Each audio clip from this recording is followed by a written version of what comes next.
Of course. Because I have a Definitely not. I would no way. I have a planned one for the intro for this special character who I have grown to like a lot.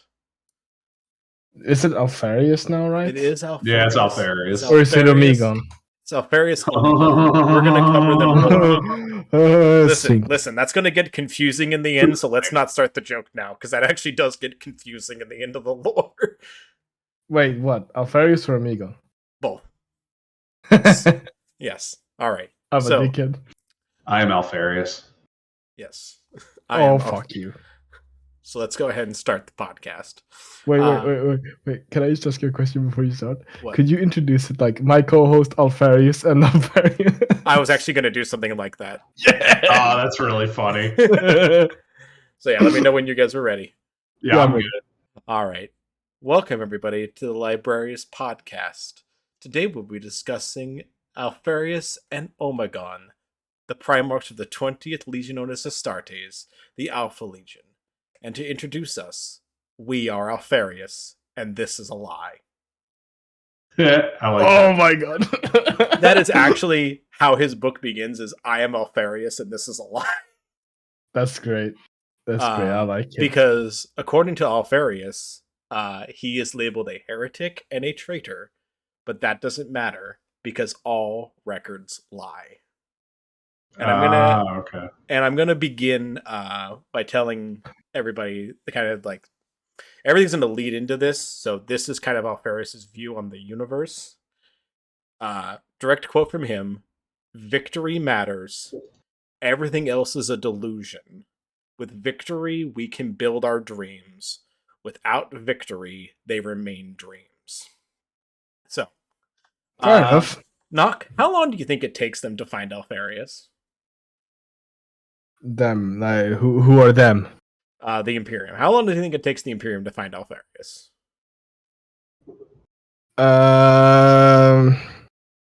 It's probably some meta shit like, oh, they didn't find him, he found them, but like maybe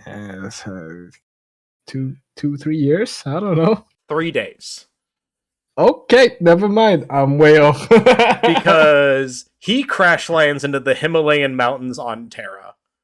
Oh, okay. Yeah, he just lands on the Emperor's doorstep right outside of his how town. did they find Horus first then? They went to Sithonia. First? Because before checking their own fucking planet? Because they didn't find him first. Because they didn't find him first. Because they actually did find Alpharius first. So what happens is Alpharius lands on the planet. He hops out of his gestation pod, and a bunch of scavengers who are kind of resistance fighters to the Imperium, or at least they're not like part of the Imperium yet, because the Imperium hasn't fully encompassed Terra at this point. They're like talking to Alpharius and trying to figure it out, and Alpharius is like going through his head, and he knows basically two things: one, that his name is Alpharius, and two, that, and a direct quote from him, "My name is an identifier, made to be used when convenient and discarded when not." That's all he kind of knows. Like, I fucking love Alpharius. Yeah, I love this guy. He's actually like a really cool Primarch. And then basically Alpharius is like talking with these people, and some of them are like, "We need to just leave. Like, this is Imperial tech. We don't want to mess with the Imperium. Like, let's just go." One guy's like, "This is a gold mine." And then the Emperor shows up, smashes into the mountain, and kills everybody except for Alpharius. And then just goes, "Oh, I have a son. I found one of my sons. I thought I had lost you all. By the way, no one can know you exist. No one. Stop." I have a son. Yes, I said that wrong. "I found my son, and no one can know you exist." And then he just kind of passes him off to Malcador, and Malcador teaches him his purpose, and says his purpose is to observe and to learn and to act, because you're useless without action. And another fun direct quote: "The Emperor has made himself visible because he must. I am visible. Constantine Valdor is visible. You must not be. Be our secret of secrets. And also, as a challenge to you, see how long you can keep your existence from Constantine Valdor, the head of the Custodes. And he does. Okay. For like 100 years. Like 100 years, Alpharius is a secret to all the Imperium, save for 2 people. And in this time, he kind of wanders around the Imperium, and he actually exists as a mortal human. Because he finds his gift is that he can do that whole blending thing we've talked about before. Where basically he can hide in plain sight. People don't really feel his Primarchy presence unless he wants them to. And he actually like goes to bars. He hangs out with like regular humans and soldiers, and I love the idea of Alpharius just throwing back a cold one. I mean, they throw back a cold ones a lot. In the Raven Guard book, Corvus and Guilliman like shoot the shit about how much Fulgrim sucks to be around while like chugging a gallon of wine. Oh, no, yeah. No, I'm aware that they, like, drink frequently. I'm saying the fact that Alpharius is just, like, in, like, a dive bar that normal people go to with, like, a Bud Light is hilarious. Oh, he definitely does stuff like that. And the way he introduces himself to Constantine Valdor, Nock, is he infiltrates an Imperial palace, kills a Custodes, steals the Custodes' armor, hijacks a defense turret of the Imperial Palace, shows up in the Imperial courtyard, pointing a sniper rifle at the Emperor, and then Constantine Valdor shows up and just starts beating the fuck out of him, and they have this big old duel until eventually Malcador and the Emperor are like, stop.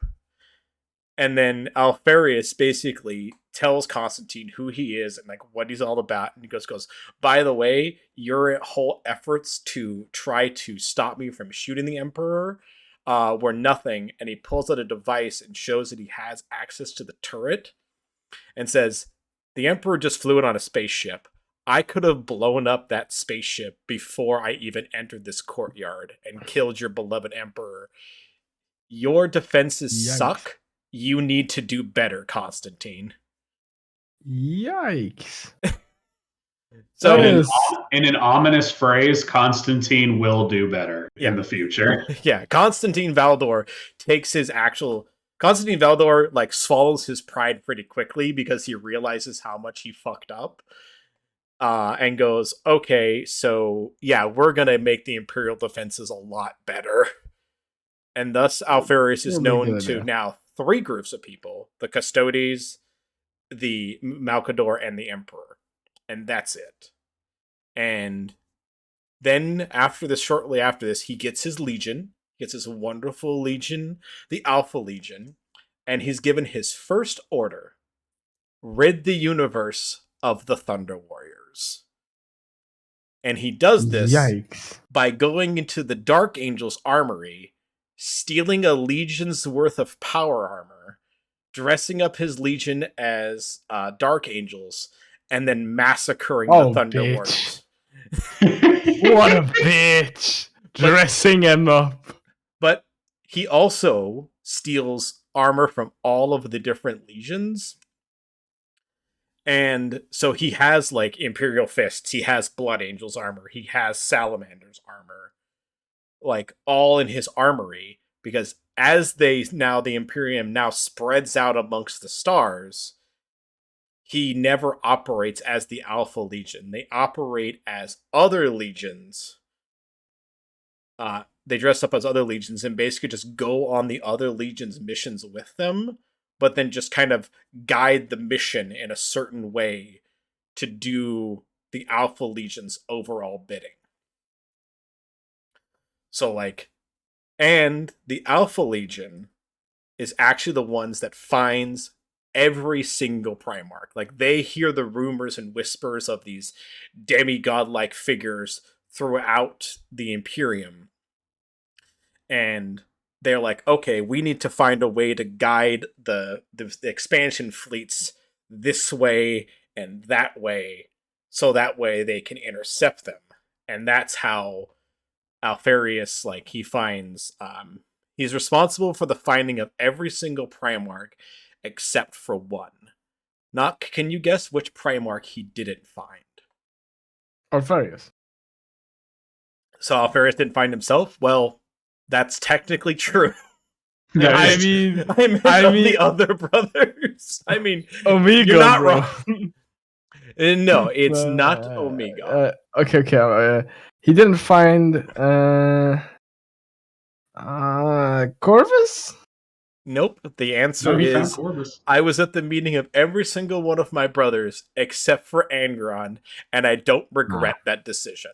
Yeah, no, I fully understand and fully agree with that. He says in his book basically like, yeah, the meeting of Angron was an entire shit show. And it really was. It really was. It just was the greatest shit show that ever was. It was the greatest laugh I've ever had on a podcast, too. It was so bad. Like, oh wait. First off, that actually proved. So every good decision the Emperor made was Alpharius, because Alpharius wasn't there and he handled that so poorly. Very true. You know, that's not. It's not incorrect. It's not incorrect, man. So what we're saying is that the Alpha Legion, are a bunch of alphas. Are a bunch of they're definitely the real ones. And a fun thing that happens, and that's basically like them during the entire expansion. Like, so like they don't like they're like one of Alpharius' whole thing is that he doesn't care for most of his life. He doesn't care about the Alpha Legion getting credit. He's kind of like the mentality of like, I don't need to be the spotlight. I just need to have my objectives met, and nothing else matters. But eventually that starts to wear on his men, and his men are like, I wish that somebody knew that like all these great deeds of all of our brothers were all facilitated by us. And that basically none of these people would be able to achieve their great and powerful achievements without us doing at least some of it. And we want our sacrifices known. And eventually, after Corvix is found, Alpharius is like, all right, it's time to announce my presence to the universe. So consider that. Through all these wars and all of these battles, none of his brothers, not even the Primarchs, knew that Alpharius existed, or that the Alpha Legion has existed. So we know like how detective-y and like insanely sensing presence all the Primarchs were. How much work would it have taken to not be known by anybody? Oh my god. Like hiding it. I hate to say it, but to not be known by the Lion is feat. Yeah, to not be known by the Lion, to not be known by like Dorn, because like Dorn's like a detection magnet. Like he's just like, I know everything everywhere all the time. Like, Dorn's very aware of his presence constantly, because I think of his like warp power, because he's basically an untouchable. Actually, wait, Dorn would be the supreme untouchable, because the warp literally folds around him. Yeah, that man is so fucking cool. He just said, "Nah, no warp. I'm good. No warp. No warp. Not even a little. Not even for dessert." Yeah. He's like the anti-drug campaign. Yeah, warp. Like, not even one. Warp. Say no to warp. So yeah. And the very first Legion. So this is a story I wanted to tell because it's pretty incredible. The very first Legion that the Alpha Legion openly works with is the first Legion, is the Dark Angels. And basically they show up to a campaign that the Dark Angels are fighting in. And they say, "Hey, can we help you?" And they're like, and the Dark Angels go, we don't need your, did Dad send you? to because we're not doing a good job? Is this like a big bashing on our honor? Are we doing something bad that we didn't know? Is Daddy Emperor not okay with us? And Alpharius gets a meeting with the lion, and the lion basically asks that same question. And in the book, Alpharius is just like, if I'm gonna get this guy to do what I want him to do, I'm going to just have to stroke his ego until I can get what I want out of this mission. And he goes, no, lion, I just think that if I want to bring an honor and prestige to my legion, that serving with the best legion, the greatest legion, would give them the most honor. Like, why would I not work with the best if I want to be known and touted as also being up there with the best? And I'm not at a loss for words. That's the Lion versus Traitor Primarch tricking him. It's fucking 2-0. Holy shit. Oh yeah. And also in this whole little beautiful mess here, Alpharius basically agrees to let the lion take command of the Alpha Legion. That Alpharius agrees to be subservient to the lion for the sake of this campaign, and that the Alpha Legion will do whatever the lion says as far as the campaign in that sector. So he just strokes this man's ego to no end. And now the reason that Alpharius is in this sector is he wants to find Omegon. He's heard about a legendary warrior in the sector, and he wants to go fight them. And he fights the people known as the Sloth. Have you guys encountered the Sloth? The Sloth? No. These are perhaps the most disgusting aliens 40k has come up with. Jordan, you've played Dark Souls 3, right? Oh, I have 300 hours on Dark Souls 3. Do you remember those giant worm people that like slithered on the ground in the swampy areas? Yes, 100%. Yeah, those are the Sloth. Oh. Except they're bipeds instead of slithering on the ground. They're just made out of giant slithering worms. Oh. So they're like hunters from Halo. No? What? Yeah, hunters from Halo are a bunch of worms strapped together to walk as a biped. Oh, I mean like little tiny worms. Yeah, yes. The graphics are so bad you can't see it, but yeah. They're called the Leklu, which is like what they're actually called in Halo, and they're literally a shitload of worms strapped together in armor so that they walk. Okay, I'm going to post a picture in here because, yes, I see what you're going for, but this is, for people not doing this, I'm sorry, but go ahead and look up the Sloth. Slaugth. That's what they look like. Ah, okay. They're like humanoid-esque. Yeah, humanoid-esque. They're like disgusting.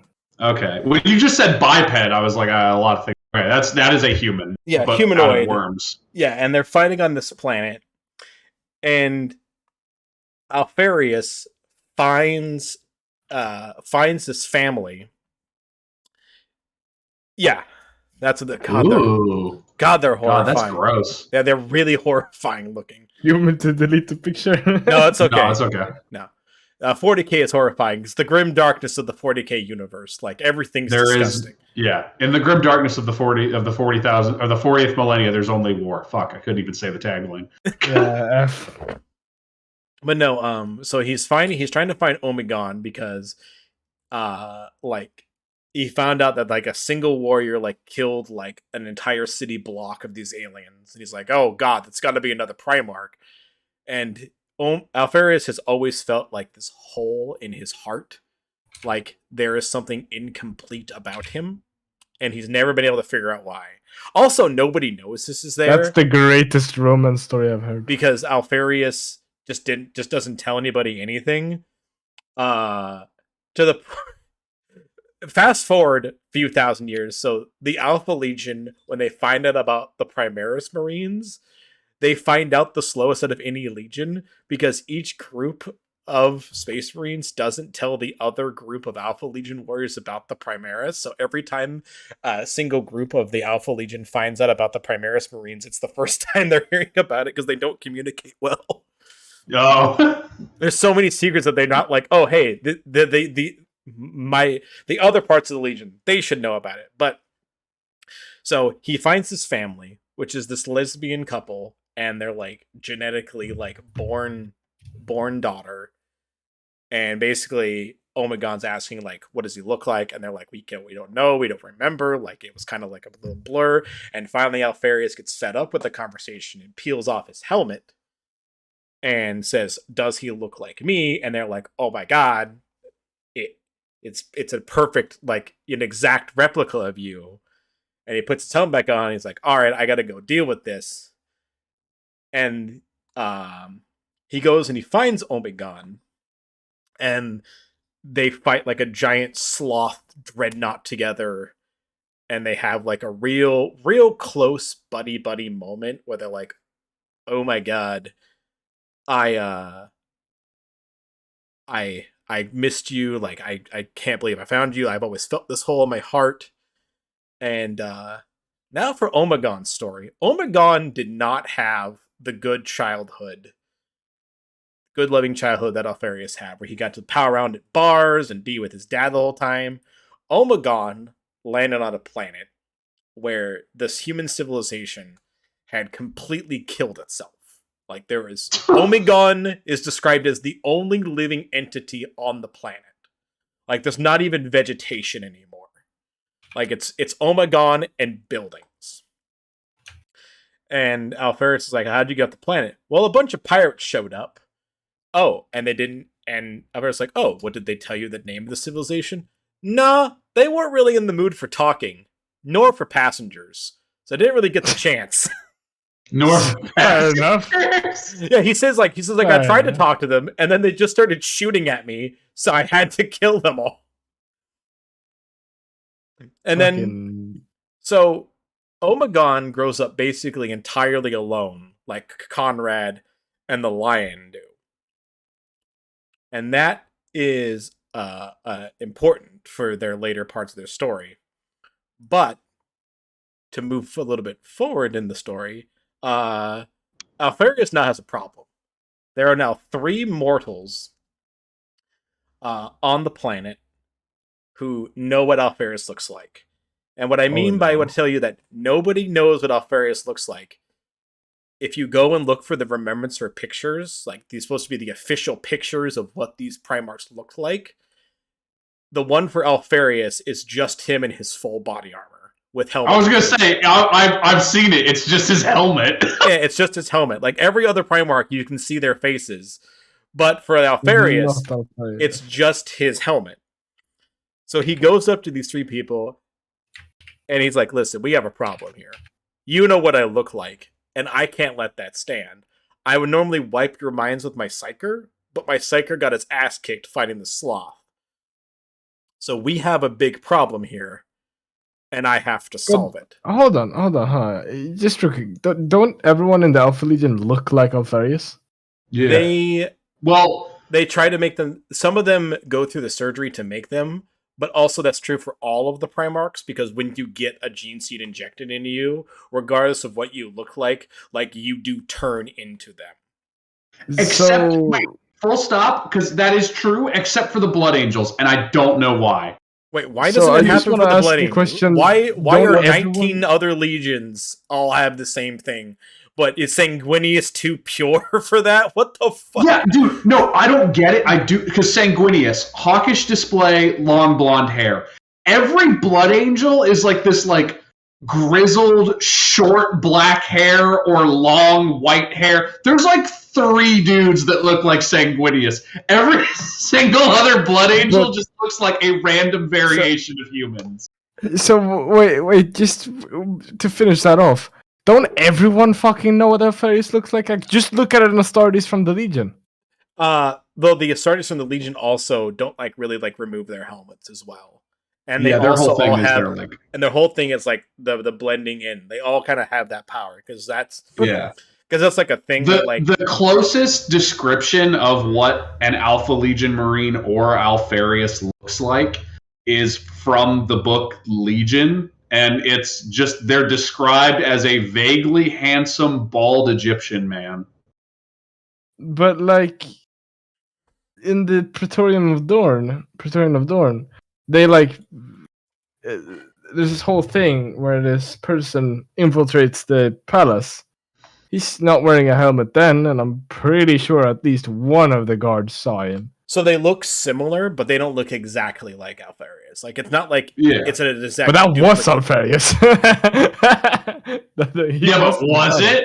Yeah. Oh, yeah. Actually, in that particular instance, is actually not Alpharius. In that particular instance, it actually is Omegon. But that's not important.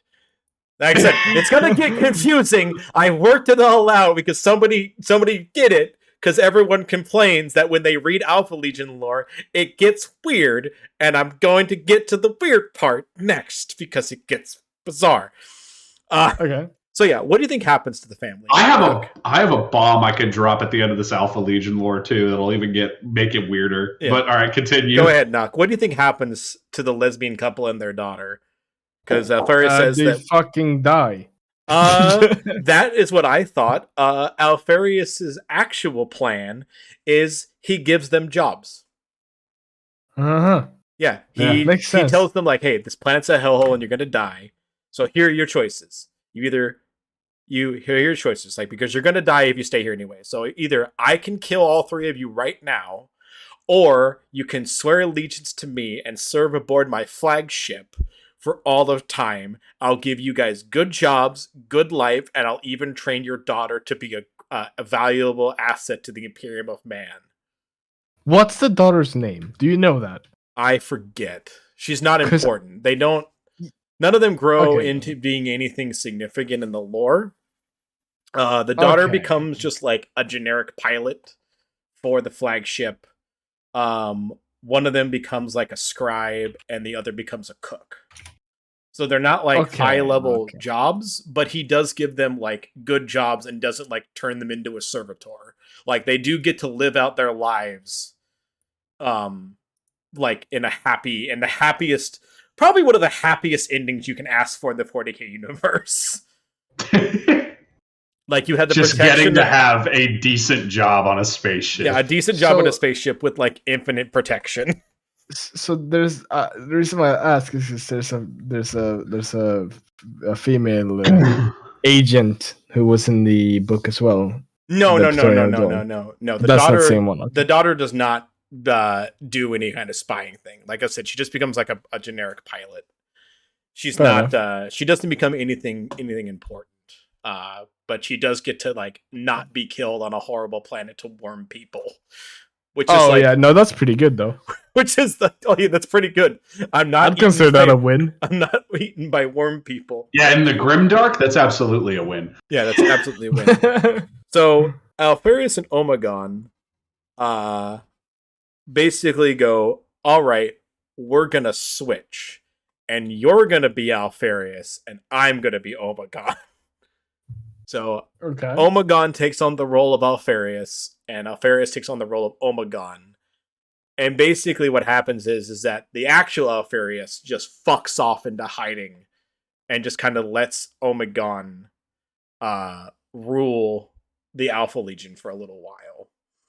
And the Alpha Legion, in this instance, under the rule of Omegon, becomes a lot more violent. They become a lot more cruel.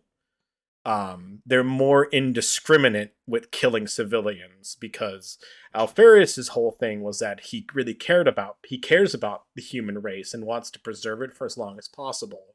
So he tries to go for the least amount of death he can. Omegon basically yeets that whole concept out the window, and he's willing to like bombard cities. He's willing to just torture people. Yikes. And he kind of goes full gung-ho. And that's when the whole Praetorian of Dorn sequence happens. is when is him and Omegon, where Dorn kind of goes a little bit off on Omegon, as Omegon also is not as patient as Alpharius. He plays the long game longer than any other Primarch does, but he's still not very patient. And that's what gets Dorn all pissed off. Oh, I forgot to go over. Alpharius in his book goes over every single brother and his opinion of the other brothers. And to be fair, he says, Vulcan is a bizarre creature who I don't understand why my father created him. He is far too nice for the deeds needed by the Imperium of Man. So he literally just said, but he's so nice. Well, he calls Perturabo the humblest of all the brothers. Yeah, he's a fucking idiot. He calls he says, and quote of Sanguinius, Sanguinius is the most perfect rendition of our father, and that comes with it many benefits and flaws. And he calls Angron the calmest dude ever. Yeah, wait, what does he say about Angron? Probably something about him being angry. No, he just kind of basically just calls him like a whirling barbarian meant to be guided he describes Angron as like trying to guide a hurricane. Fair. Yeah, that's pretty accurate. That is very accurate. He calls the lion effective but pretentious. Yes, also very true. Also very true. He did nuke a couple traitor homeworlds, but we'll go over that later. He calls Logar the most gentle spirit of them, but the one requiring the most guidance. Very true as well. I'd say that. And maybe not the most gentle. When he gets to Dorn, he says, Dorn hates me, but that's okay because fuck Dorn. He just goes, listen, Dorn hates me, and that's fine because I kind of also hate him. I could have known Alpharius hated Dorn just for the sheer fact of you remember that one line I read for you guys where Dorn was like, I know you, brother, and like straight up called out who Alpharius was out of the three people who all looked like Alpharius. Yeah, that freaks out Alpharius and Omegon because they always that's the thing that happens when he introduces the lion, is he tries to accelerate the conversation with the lion quickly so he can leave the room, because he's like, like I can hide my presence from anybody, but this is a Primarch we're talking about here. Like I can't be here too long. They're gonna figure it out. Even if they're not trying to figure it out, they're going to figure it out because they are a Primarch. Yeah, and that's kind of like I think whenever somebody mentions, or whenever I mention like, oh, Dorn's biggest rival, Perturabo maybe. No. So look, Perturabo's biggest rival is Dorn.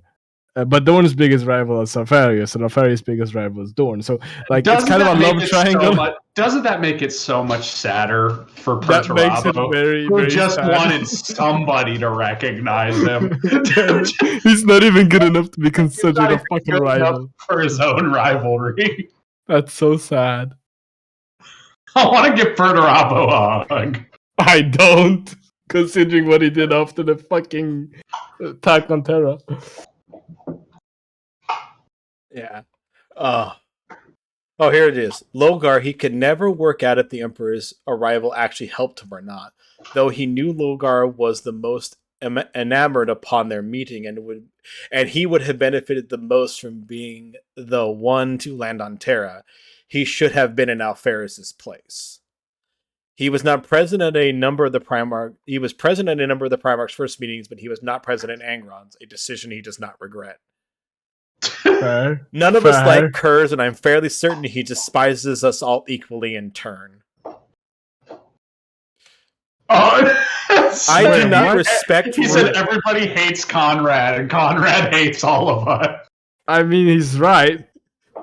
I do not respect Rugal Dorn's view of war, where Dorn's methods would maximize chance of victory, whatever the cost. I focus on avoiding fed victories through more risk-filled games. Alpharius noted that he never trusts anyone who doesn't lie, and Dorn doesn't lie. That's a false. Dorn has actually lied once, and that's when he said, "Yes, I can totally build a palace, and there will be no consequence. There's no one of my brothers that could have done it better than me, because I am Rogel Dorn." He did say that sometime. I think the best part is that no one can prove me wrong, because the thing about Warhammer 40k lore, there's 500 books. I'm sure somewhere that's said. If you cut like some words out and maybe put some in, then yeah. Oh, here's another thing. Alpharius was known for being incredibly envious of Sanguinius exclusively for his power of flight, not because of any tactical reason. He just wanted to fly because he thought it would be exhilarating. Wait, really? Yeah. He just wants to fly. That's so whimsical. I just want to fly like a bird. Here's a great one. Here's a great one I remember from his book. He made Leman Russ smile once, the only true smile he ever caused in his brother. He did so when being asked what his role was meant to be in the Emperor's Galaxy. Duvers replied, "I am the one who keeps secrets." Wow. And then Russ surprised, "Then I'm surprised there aren't two of you." Oh no. Oh my god. So yeah, I think one of my favorite things about Alpharius so far is just that he's like a blogger. He just he just writes out, "Oh, what do you think about this guy? Oh, he's a fucking dickhead. He's I don't like him. He can fly. I want to fly. I would like to fly." Why can't I fly? Yeah, he just has a diary. Corvus made a jetpack. I should make a jetpack. This is an interesting thing for this is a very interesting thing about the way they chose to write Alpharius's lore, was that all the other Primer books are a third-person account. The Alpharius book is actually Alpharius's first-person account. I like that. Okay. That's really cool. Yeah, it actually is like it's a full-on his diary. About. So I wasn't wrong with the diary thing. No, you weren't. I'm trying to remember. What the heck? What's going Jordan, on? you good? Yeah, my one of the dogs is batting at the door. Oh, which one? Oh, I mean, Maki. Wait, is that like the food? Like named after the food? No, it's named after a character from Danganronpa. Oh yeah, so I respect it. I didn't name it. So my brother named Maki because it's my brother's dog, or she's my brother's dog, and I named Naminé because Naminé is my dog. But now we all live in the same place, so all the dogs are together. Dog reunion. Dog reunion. Okay, so moving on. So the Alpha Legion kind of does this whole thing where they're kind of working on, and Omegon becomes more violent, and they are presented by a group called the Cabal. They are presented. I know. Yeah, basically, and this is before Horus. Great band. Yeah, good band. And the two choices that the Cabal tell the Alpha Legion is that if Horus is named War Master, there will be a civil war, and that if the Emperor wins, the humanity will fall slowly into decay, and will be ultimately consumed by chaos.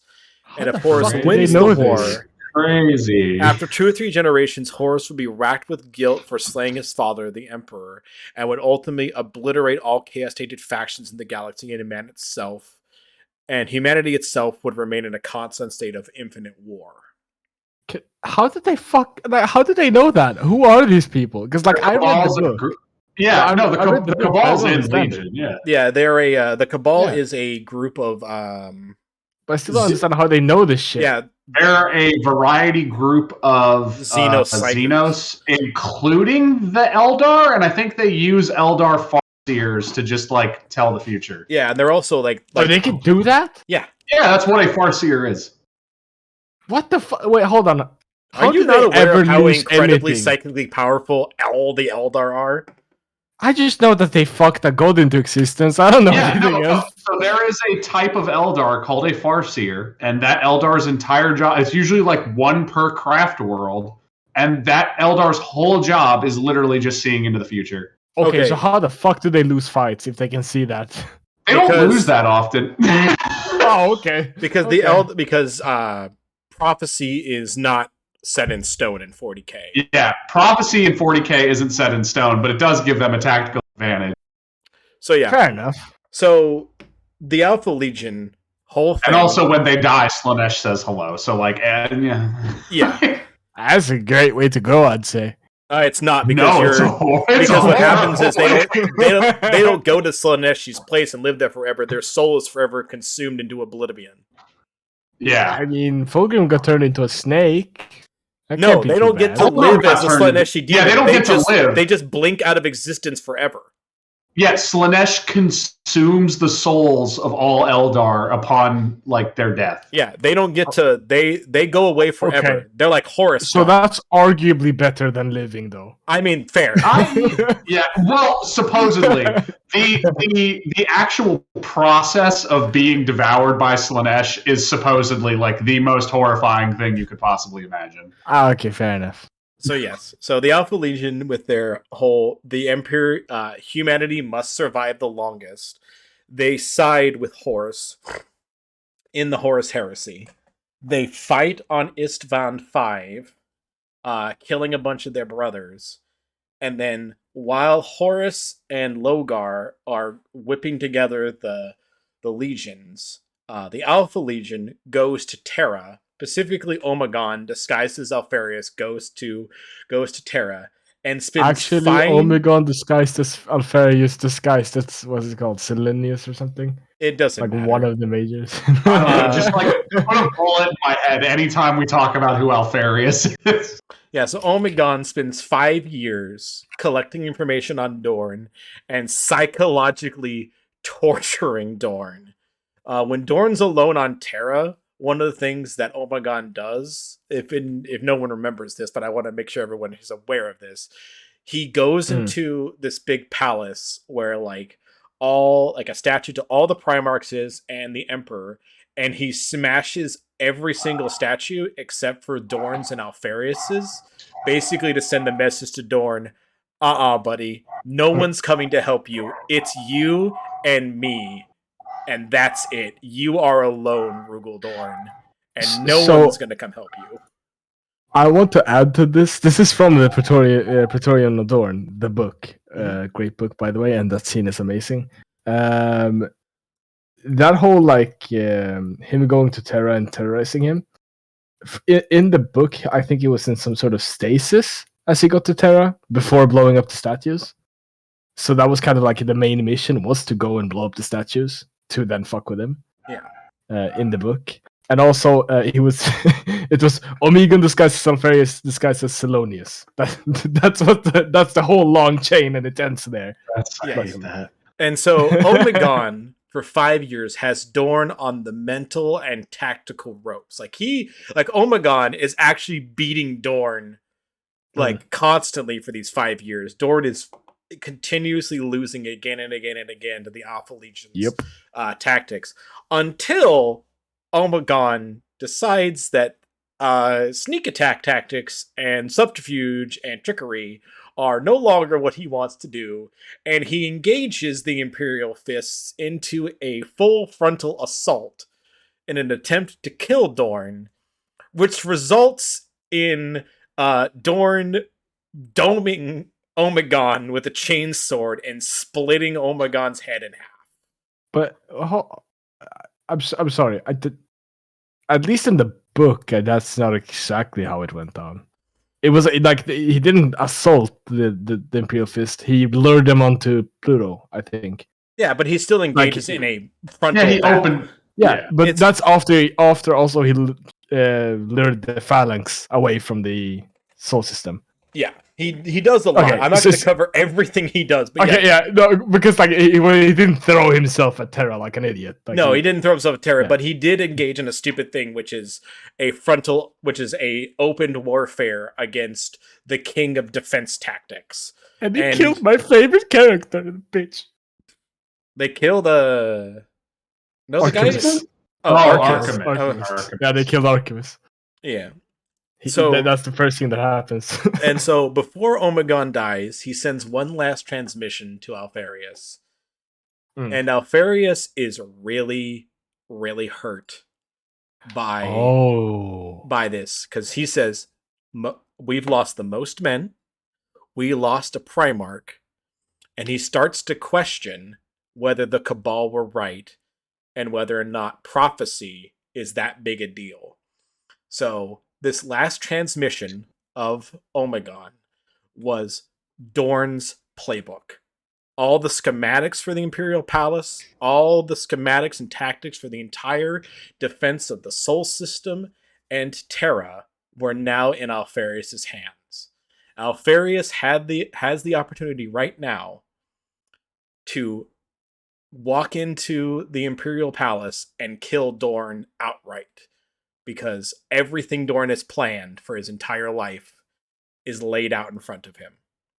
So he takes this singular device with all this information on it, walks into a room with all of the Primarchs, informs Horus and all the Primarchs of what he has in front of him, and then smashes the device in front of all of them, tells them to fuck off, and that him and his legion are done with the heresy, and they leave the heresy. Giga Chad. Absolute Giga Chad. Because Alpharius is done. He's just like, I don't believe in any of this.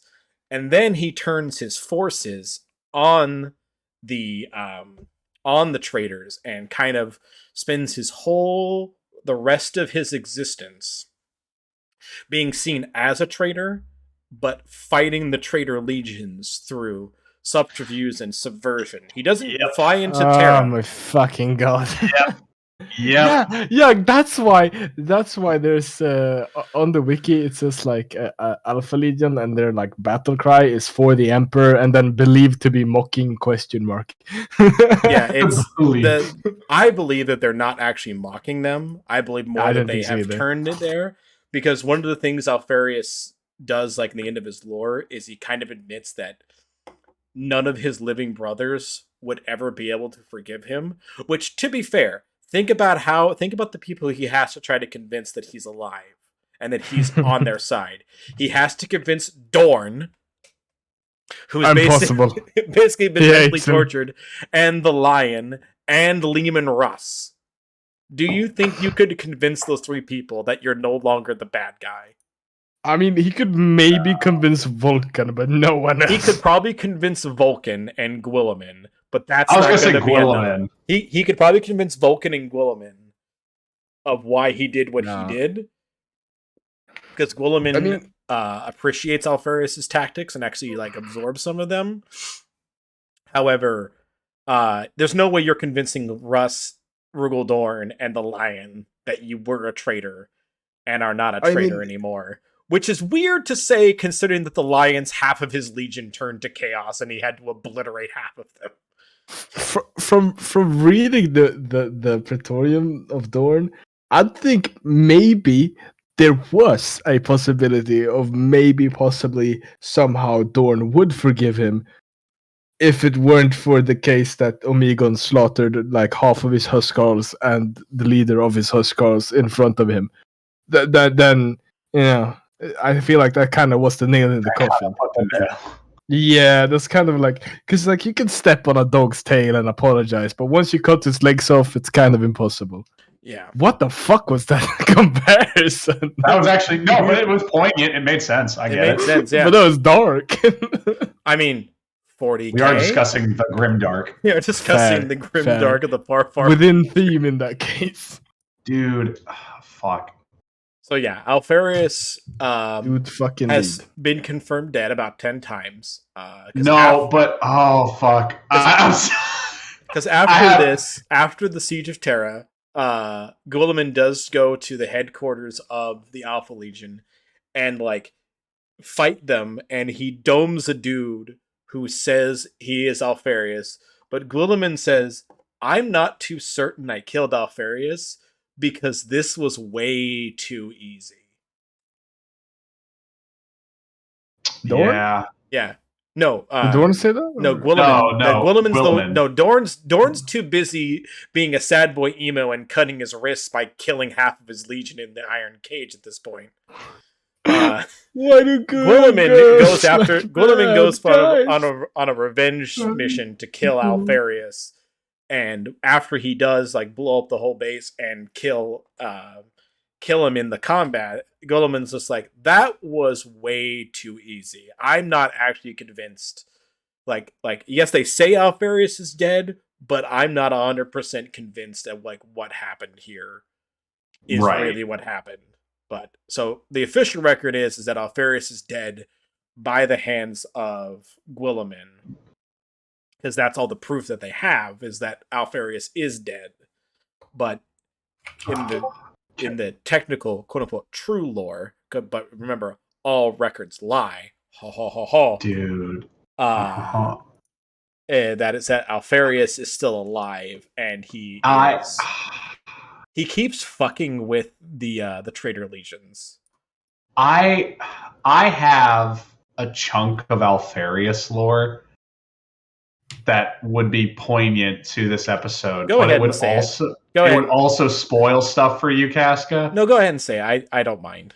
I really I'd like to know because I really like Alpharius and I want to like him more. Alpharius is definitely still kicking around my 41st millennia because Alpharius is helping Eisenhorn. Alpharius joins Eisenhorn's inquisitorial warband, and he works side by side with Eisenhorn. Bro, what can I say? Eisenhorn has a Primarch on his side? Eisenhorn, in the 10th Eisenhorn book, Eisenhorn joins up with Alpharius, who reveals his face and is Alpharius. And he has a dog with him. He has this big ass, like a Astartes infused cattle dog that talks like Scooby Doo. This is all canon.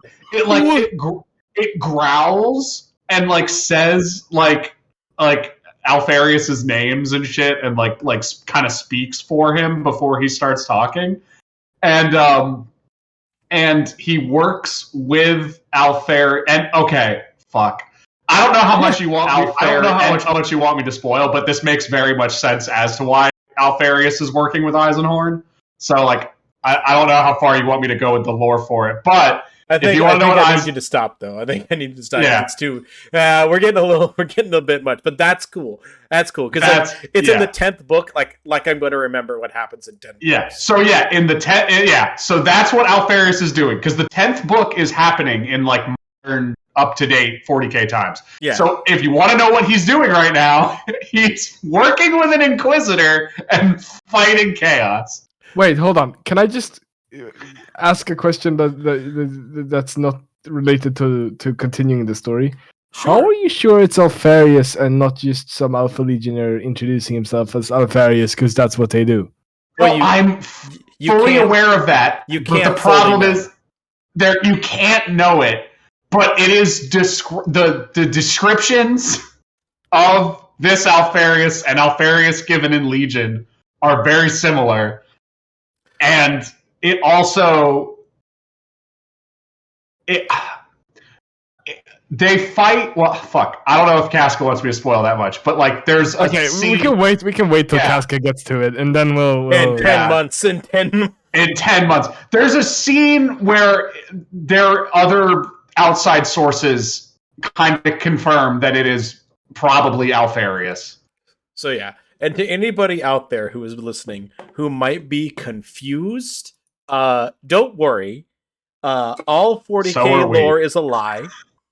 Because even by the people who write 40k lore, like the actual inventors say, there is no true truth to the 40k lore because all of it is written by unreliable narrators. And basically what we're reading is all Imperial propaganda. So none of this has happened. Some of it's happened, all of it's happened. So like all of 40k lore is effectively. What the fuck is our podcast at this point? We're just saying like, yeah, we're lying. No, we're talking about 40k lore, and this is the admittance of the people who write the admittance of the 40k lore is like, we put it in a book and it's fun, haha, probably happened. Yeah. I want to slam my head into the fucking wall, man. Yeah, all of 40k lore is supposed to be an unreliable narrator because it's all supposed to be a big parody to fascism. And therefore anyway, that's why Alpharius has a Scooby-Doo. Anyway, that's how Alpharius has a Scooby. In short, Alpharius is Scooby. In short, Alpharius is Shaggy. Alpharius is a sober Shaggy.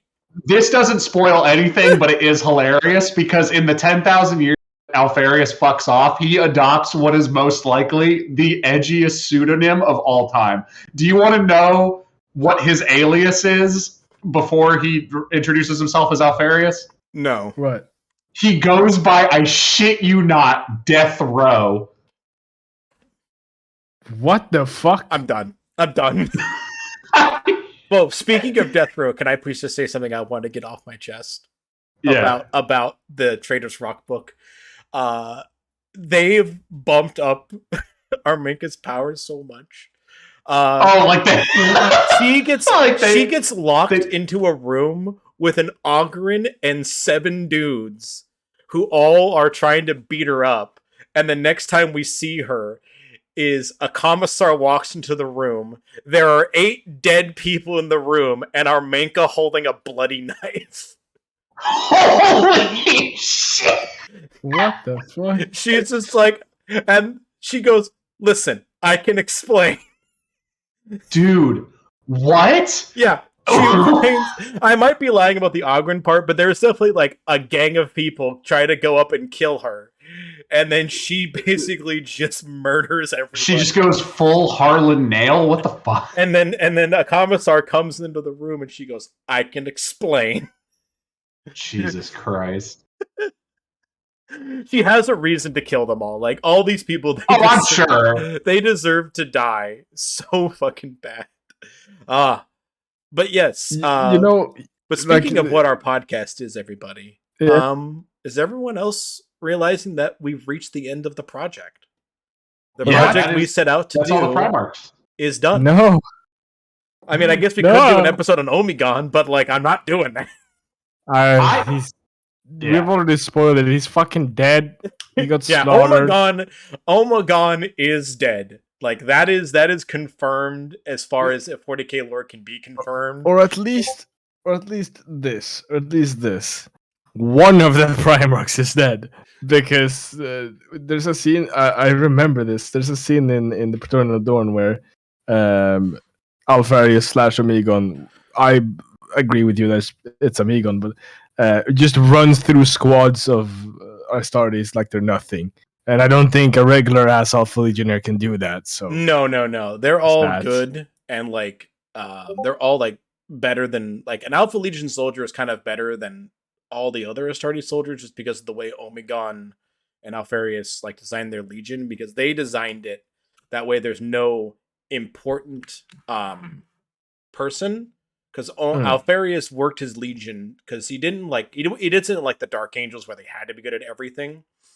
He wanted his legion to be so resilient that even if he and Omegon die, that they will be able to operate at peak efficiency with or without a Primarch, which is fair. And like all the legions do, but they weren't designed like that from the start. Like there's definitely a time in which the Imperial Fists don't know what to do after Dorn is dead.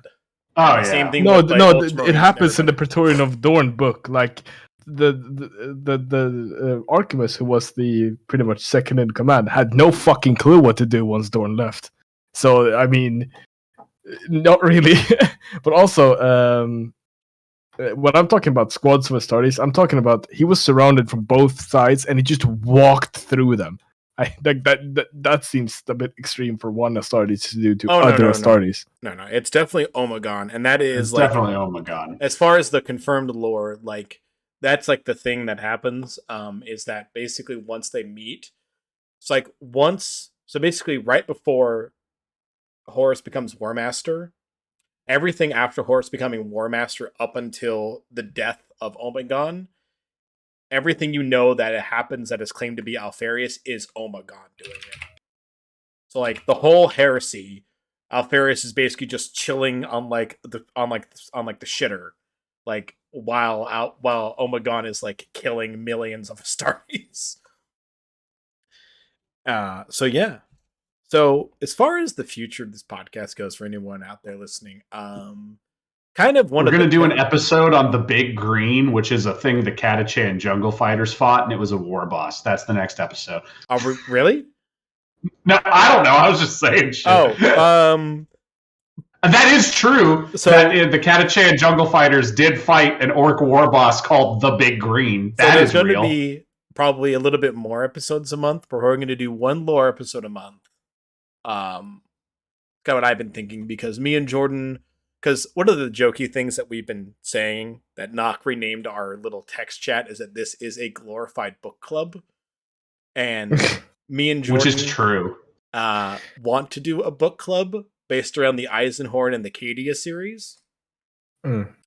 Which one do we do first? Because I'm gonna get started to read those things. Go ahead and read the. Actually, let's just do, because like once a month we can just get together and talk about how great the Eisenhorn series is. Because Nock, I'm going to tell you a line from this book that is going to sell you on it ever.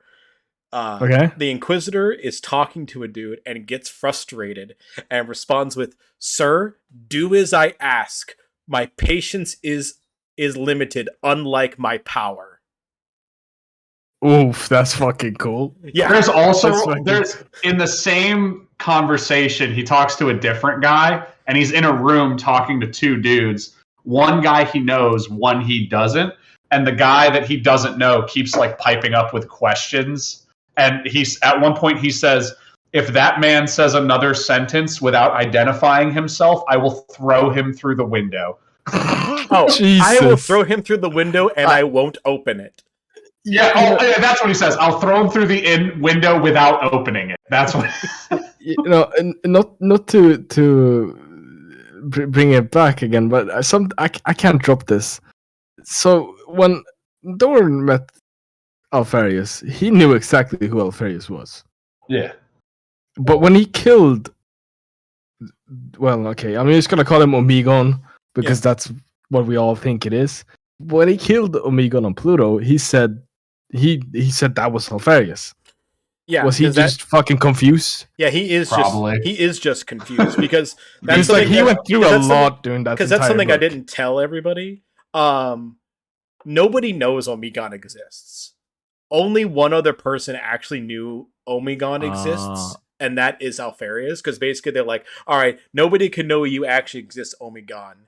And so that's why Dorn says that is Alpharius, because as far as Dorn is aware, there is only Alpharius. Dorn is not, literally no one but Alpharius and Omegon knew each other were twins. Oh, that's really fucking cool. Okay, yeah, that makes more sense. So because like I really didn't know how to shake that. But that's also weird because in that same room, in that same scene where there's the 3 legionnaires and he knows exactly who Alpharius is, Alpharius says like, "Oh, this is one of my like captains, Omegon." Yeah, they use the name Omegon and Alpharius because, like they said, their names are just identifiers, and they use them as they are convenient. So okay, so that, he might have just said like he might have said Omegon just to fuck with them, because like when he meets with Dorn, when he meets with the Lion for the first time, he doesn't announce himself as Alpharius, the Primarch of the Alpha Legion. He just says, "I am a representative of the Alpha Legion. My name is Alpharius." He doesn't actually like tell the Lion that he was Alpharius. Sorry, this Legion hurts my brain. It hurts a lot of people's brain. Like if you go onto the Amber King's video, one of the very first comments is, "Oh my god, an Alpha Legion video I can understand." Because listen, I had to I read his book and I had to go back through. I'm like, and like the wiki I had to read. Everyone else's wiki I read once and called it a day. I had to it's like reading the Silmarillion, where when you're reading it, you're like, wait, stop, back up 4 pages. Okay, that's what's going on. Oh, that's where I'm at. Yeah, I need a Lord of the Rings family tree to keep track of his Legion stuff. And now he has a dog. And now he has a dog that's apparently Scooby-Doo. And it's massive. It's a cattle. It's described as the size of a 6'2" man. If they're going to keep on this track of Alpharius having this, I need a scene where somebody kills Fred. I need a scene where somebody kills that. Oh, please, Jordan. You know that Fred votes Republican hardcore. Of course he does. That dude Freddy? is so hardcore, white privilege fuckhead. Yeah. Well, actually, what is it in one of the Scooby-Doo? It's revealed that the whole gang is part of a polycule. What the hell is a polycule? It's a polyamorous relationship. Like in one of the newer Scooby-Doos, it's dropped that they're all dating each other and they're very hippie about it. Oh, I like the fan theory where they're all people just trying to run away from the Vietnam War. Oh yeah, I've seen that one. It depends on the Scooby-Doo remake, right? It depends on which. Supposed to be about the original cartoon. It's that they were running away from the draft of the Vietnam War. But that's a problem I'd like to add also with the Eisenhorn and him having a dog. Do you really think a Primarch would want a dog though? Why not? If your whole Russ thing exists and you're asking this question? Yeah, Leman Russ. I mean, he is a dog. That's a difference. Leman Russ also has 2 giant pet huskies. Yeah, they're his fucking cousins or something. They also in the tabletop and in the lore have wolf cavalry. What are you talking about? Dude, okay, so look, Leman Russ, when it comes to wolves, that's that's like having your cousin as a friend. They're related somehow. Alpharius. Wait, hold on. No. Alpharius is a sneaky boy. Why would he want a fucking loud-ass wolf dog? It's not a wolf dog. It's a fucking cattle dog, and he sneaks around sewers with it, and it uses it to tear out throats. So Alpharius isn't sneaky. He's not creeping around the corner like freaking Sam Fisher in Splinter Cell Snake. He's more political intrigue sneaky. He operates. His whole thing is he operates in plain sight. People see him, he talks to them. So more like a senator. Yeah, he's more like a really. Think like Ezio from Assassin's Creed. Yeah, he operates in plain sight. He people. He has an eagle. Yeah, sure, why not? Yeah, sure, why not? He has a dog, why the fuck not? He's had 10,000 years to dick around. He has an eagle once. Yeah, so that's his whole thing. Actually, it's an Aquila. Oh, fuck you. Oh, that hurt. Yeah, but he's an operates in plain sight. He does the political intrigue. He does the openly operating. Because his whole thing is that he operates in the open, but nobody knows it's him. Kind of thing. He's not creeping around the corner like he's Korvax. He's not a master of shadows. He's just there, and he can make people forget that he was there, and he can make people forget that he is a Primarch. Honestly, with the way his powers is described, if he wanted to, he could make the entire Eisenhorn Inquisitor squad forget that Alpharius was even there. Oh yeah, absolutely. Yeah, that's his power level with his sneakiness. He's just people will be like, "Oh yeah, we worked with a Space Marine from the Alpha Legion, but we have no idea what his name was." Oh yeah, no, I think everyone knows their name at this point. Say it with me, Alpharius. So yeah, So everybody, so it looks like since Knock's down for it, we're actually going to turn this into a full-on book club now that we've finished our thing. Woo, and let's go! We've done Arcadia series, but since we're not going to do how did it get more nerdy? a thing on the Catachans, can I just describe the craziest Catachan lore that's ever had? Sure. Are you guys aware? Oh, is it the frog? No, it's worse than the frog. Are you guys aware worse than the frog? Are you guys aware of how Colonel Iron Hands got his iron arm? No. So you mean Ferrus Manus or? No, he's fighting. No. This is long after the Legion. This is like in the 40th. This is like almost current day. So he's fighting. If I remember correctly, he's fighting orcs on a planet, and he takes a bolter round to the shoulder, which blows off his arm. And a bunch of medics are wanting to get there, but he's like, I need to get back into the fight right now. You guys need to give me a cybernetic arm right now. And they're like, well, we have one, but like we'd have to put you under. And he says, no, there's no time for that. Just attach it with me awake. And while they are attaching his servo arm to his body, which takes like his pec, his shoulder, and everything, he is using the other hand to fire a handgun and throw grenades at the orcs to keep them away while the surgery is happening. That's the coolest guy. That's the coolest guy to ever exist. That's the dude. If they made that into a movie, I know exactly who's playing him. Fucking Arnold. Oh, Arnold. I was gonna say I was trying to think. I was like Vin Diesel. The Rock, and every time he shoots, he does the face. Yeah. No, he is. He is cool. He's not as cool as Kel. Because Kel has the coolest Imperial Guard death of all time. Pulling yourself closer through and impaling yourself even more with Abaddon the Spoiler's claws to just say Cadia stands into his face. Oh yeah, that was cool. Is the coolest death that anyone has. They're just like, I'm gonna die, but at least I can say fuck you to the enemies. Are we doing Eisenhorn or the Cadia series next? Eisenhorn, right? Eisenhorn? Okay. I'm actively reading Eisenhorn. So Eisenhorn.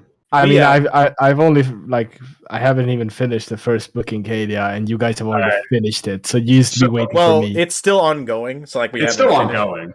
Okay, well, you finished the ones that are out, and I'm the only one who finished all the ones that are out. All right. Okay. So yeah, I have to read Trader's Rock still. Because I won't lie. I will drop everything that I'm doing in order to read the next Cadia series because Bendik, Mia, and Armenka are some of my favorite characters in like modern writing right now.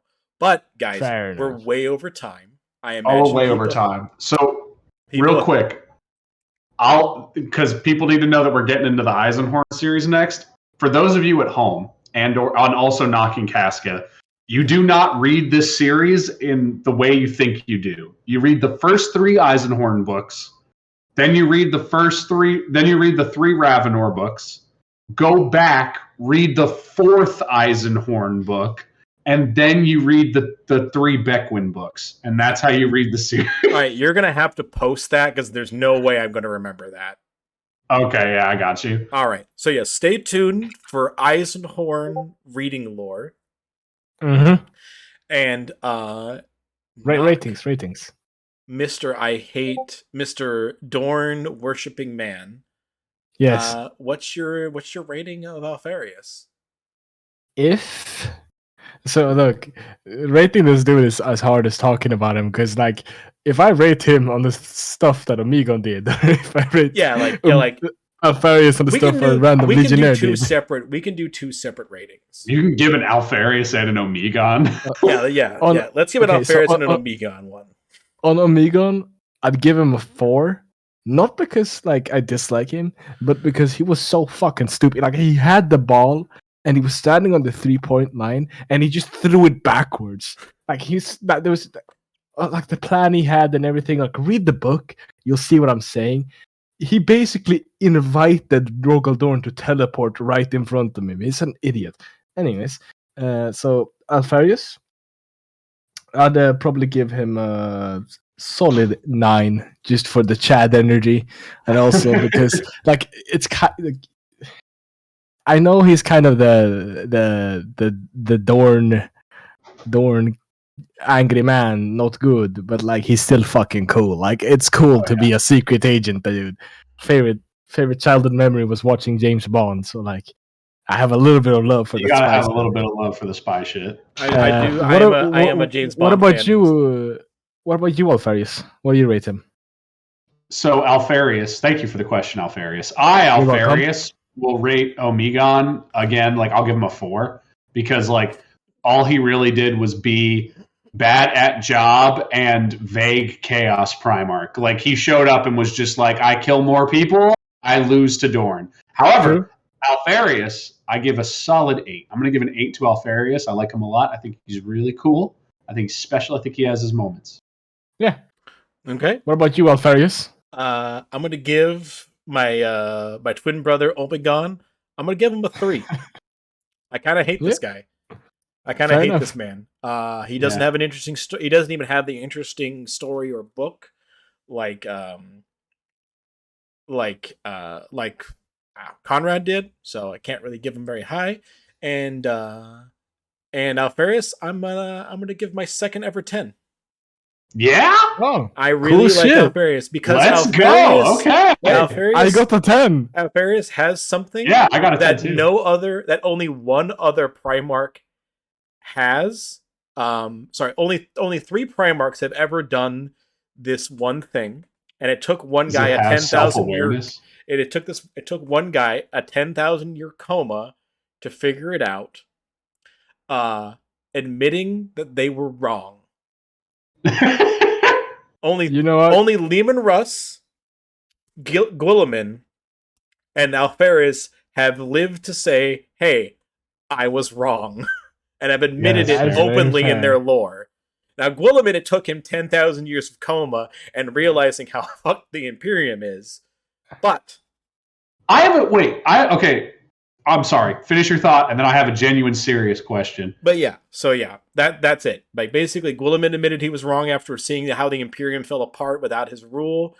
Leman Russ was like, "Hey, maybe being the blind execute." Actually, no, 4 because also Magnus admitted he was wrong.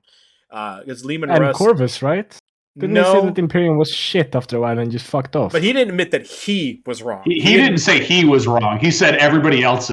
Oh, so he's a gaslight girl boss type. He said that the Primarchs were a mistake, is what he said. The Primarchs as a whole were a mistake, but not that he was wrong. Everyone else is wrong, not me. Because Corvix never goes on a path that's wrong. Because like Leman Russ goes on a path that's wrong. Magnus goes on a path that's wrong. Both of them admit that it was a bad idea. One to worship Psychic as much as they did, the other to be the blind assassin. Guilliman admits that basically the Imperium, trying to keep the Imperium the way it was under his father with him as the head of it was a bad idea. And now Alpharius admits that, hey, maybe blindly listening to a bunch of Cabal Psychers was a bad plan. Yeah. So 4 out of 18 Primarchs admit that they were wrong. Because people come at me and say like, oh, Perturabo did that. No, Perturabo only admitted that following Horus was wrong. He does not admit that the heresy was wrong. Yeah, Perturabo still would have done it. Yeah, Perturabo was still on the path to turning. He just was like, oh yeah, well, I shouldn't have listened to Logar and Horus. However, it was still right to turn because my dad's a dick, which is fair. Yo. But your question. And Sanguinius never did anything wrong, and then he died. Well, Sanguinius. I have to disagree with you there. Sanguinius did do something wrong.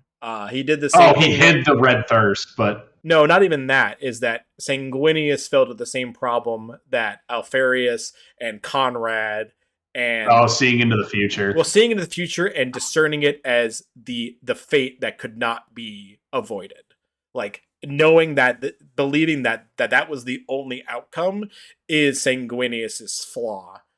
Yeah. And while he doesn't ever get called on directly in the lore, that level of thinking does get called out by both Alpharius and the Emperor when the Emperor is talking to Conrad. Yeah, the Emperor says Yeah, it's basically not having agency is a big deal. So yeah, that's why Alpharius gets a 10. Admitting he was wrong, I like the tactics. That's really fair. And on like a galactic scale, yeah, he's a little. He does have that little problem of he is willing to sacrifice people to get his goal, but he also has the Vulcan side where he does do his best to minimize death of all people. However, I will say that Alpharius openly says he's willing to kill. Like he would have no problem pulling the trigger on burning the orphanage full of disabled children in order to save the city. Alpharius basically wouldn't have a problem doing that.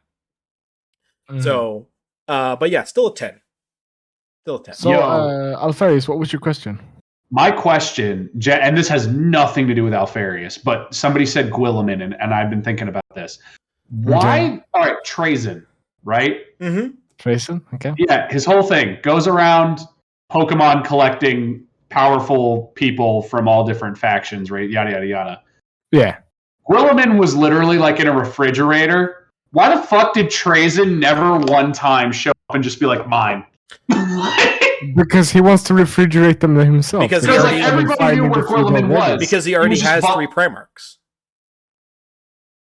That's true. Wait, Trazyn has... There's no proof of it, but the belief that all the disappeared Primarchs have all been captured by Trazyn. Well, so Rogaldorn... No, not... the ones who we have is dead. Leman Russ, Jagatai Khan, and... No, Jagatai Khan is in the warp on a bike doing wheelies, and I refuse to believe any other... He's in the webway. I mean, he's in the webway. But yeah, it's supposed to be on the bike, at least. All the Primarchs that are... So like Vulcan, Leman Russ, and Jagatai are... Many people believe that they are... Does he have a Fulgrim clone? No, he has he has the Horus clone. You're thinking of the Horus clone, which was made by Fabius Bile, who was the apothecary for Fulgrim. That's where you're getting. And Trazyn does confirm. It is confirmed that the Horus clone, is in the giant library, palling around next to Creed. Oh, okay. Oh yeah, didn't he fucking yoink an Imperial Guard as well? Yeah, that's Creed. That's Creed. He takes Creed, and there is rumor that he is about to yoink Yarick. Who? Commissar Yarick. Commissar Yarick. The guy who has the second best I got an arm story ever. Wait, Nock, are you not aware of how Commissar Yarick got his power armor? I'm gonna be real with you. I didn't even know who that is. Okay, so Commissar Yarick is the head commissar on Armageddon. I had to tell this because it's a great piece of lore. Commissar Yarick, a basic dude, a basic commissar, does battle with an orc war boss. The orc war boss slices off Commissar Yarick's arm, his gun arm, with his power claw. Yarick yeets himself at the war boss and beheads the war boss, holds up the arm, and yells at all the orcs. All the orcs flee. He then attaches the power claw to his own arm and still uses that to his day. Holy shit. And that's metal. And now fuck. Commissar Yarick has, for his 10 wars he's fought in Armageddon against the orc invasion, Commissar Yarick has now become actually unkillable. Yeah, Commissar Yarick is a perpetual now because the orcs believe he's unkillable. Oh, okay. So the orcs need to be nerfed? Yeah, the orcs have actually... If orc lore is to be believed, if orc lore is to be believed, then yes, Commissar Yarick is considered unkillable because the orcs believe he is a imperial god of war and therefore can never actually die. Yeah, wait. In the lore, after that belief hits the orc hordes, including believed by Gazgorth Raka, Commissar Yarick gets hit by a hijacked Leman Russ to the face, and it just explodes around him, and he just keeps going. Yeah. What the fuck? Oh, man? Speaking of Gazgar Thraka, he traveled back in time, killed himself so he could have 2 of his favorite gun, and because he doesn't understand how... That's not Gazgirl. That's a different... Which one is it? I thought it was Gazgirl. No, that's not Gazgirl.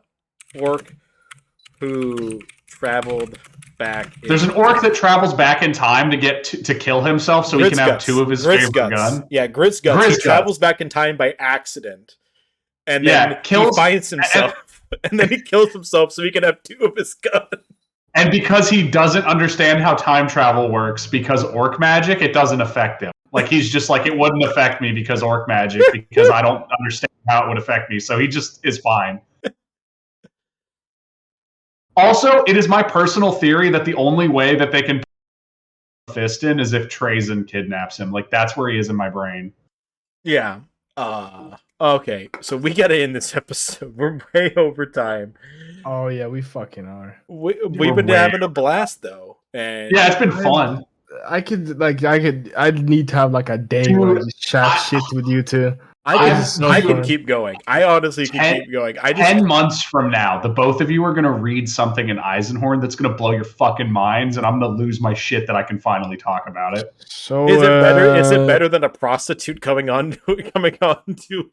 It is, dude. It is literally. I shit you not. It is potentially the biggest deal of like any. Like it is bigger. And I do not mean this lightly. It is bigger than Cadia falling and the Eye of Terror seeping into the Materium. Okay, I doubt Material that. World. Because the fall of Cadia literally split the galaxy in half and doomed half the Empire. I'm fully aware. I've read the 2 Cadia books. It is bigger than that. I want it to be we get to see Alpharius' boner. No. Oh yes. I know it's not, but I want it to be like, oh shit, we got to see a Primarch fuck. It's not, but the implications for the greater 40K universe, dude. I've been like, read it. I need to talk about this. Read it. You know what I've thought about also. Games Workshop is from the UK, right? Yeah. Yes. Didn't you mention, Jordan, that you could possibly imagine going to the UK at some point? Oh, I've been to the UK a ton. Why don't we just go to like one of those big ass fucking Games Workshop stores in the UK? And we can hang out, kick it, have a good time, and look at some cool ass models. Maybe paint some, maybe buy some, maybe play. Oh, I just have to go to the UK first, which is a lot harder for me than it is for you. Bro, get your money up, not your funny up. Okay, we should end this. What was that? What the fuck? I can't even make that sound. Haven't you seen the video? I'll send it to you. All right, everybody. I'm going to go ahead and end the recording. So, yeah, tune in next month. We'll post it on Twitter and everything. We're going to start covering the Eisenhorn series and maybe a little intermittent Cadia series as well. Yeah, so thank you all for watching. Wait, you got a 9, an 8. That makes it what, 27? Yeah. Damn, that's a good score. That's a great score. All right. Shout out See you all next time, everybody. Bye-bye. Bye-bye. Dude, look at that video I sent in the chat. All right, I have to export this project right now. Export as an MP3. Alpharius. That was an hour and a half long episode. Damn. Yeah, it was a good episode though. It's fine that for it being an hour and a half long episode, fine for like the last episode, Yeah. Oh man. I had a blast. I could keep